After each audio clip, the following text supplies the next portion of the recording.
सध्या राज्यात पावसाचा अक्षरशः धुमाकूळ पाहायला मिळतोय। मुंबईसह कोकण आणि पश्चिम महाराष्ट्रात देखील मुसळधार पाऊस कोसळतोय, तर उद्या देखील मुसळधार पावसाचा अंदाज आहे। मुंबईमध्ये पावसाचा रेड अलर्ट जारी करण्यात आलाय, तर पुढील 24 तास पुण्यासह घाट माथ्यावर पावसाचा रेड अलर्ट आहे। मुंबई, ठाणे, पुणे, कोल्हापूर आणि सोलापूरमध्ये जोरदार पाऊस कोसळतोय। तर मुंबईच्या सह उपनगरातील काही महत्त्वाची दृश्ये आम्ही तुम्हाला दाखवतोय।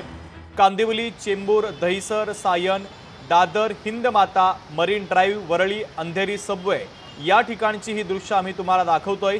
यावरून मुंबईच्या पावसाचा अंदाज आपल्याला येतोय। तर या पावसाच्या पाण्यातून आता नागरिकांना वाट काढावी लागते। अनेक सखल भागामध्ये पाणी देखील साचलेलं आहे।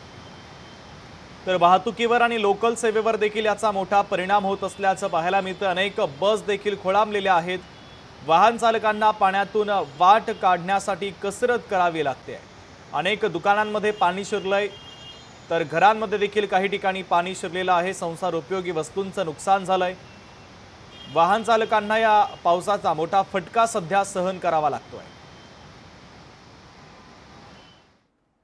आपण बघतोय आज सकाळपासून मुंबईमध्ये संततधार सुरू झालेली आहे आणि याच्या मागचं कारण म्हणजे बंगालच्या उपसागरामध्ये जी कमी दाबाचं क्षेत्र निर्माण झालं आहे आणि त्याच्यासोबतच ईस्ट वेस्ट शिअर झोन तयार झालेला आहे।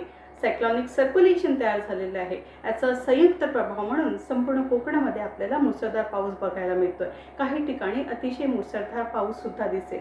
आज 18 तारखेला पालघर आणि सिंधुदुर्ग सोडून संपूर्ण कोकणामध्ये रेड अलर्ट जारी केलेला आहे। इन्क्लुडिंग मुंबई, ठाणे, पालघरला ऑरेंज अलर्ट आहे।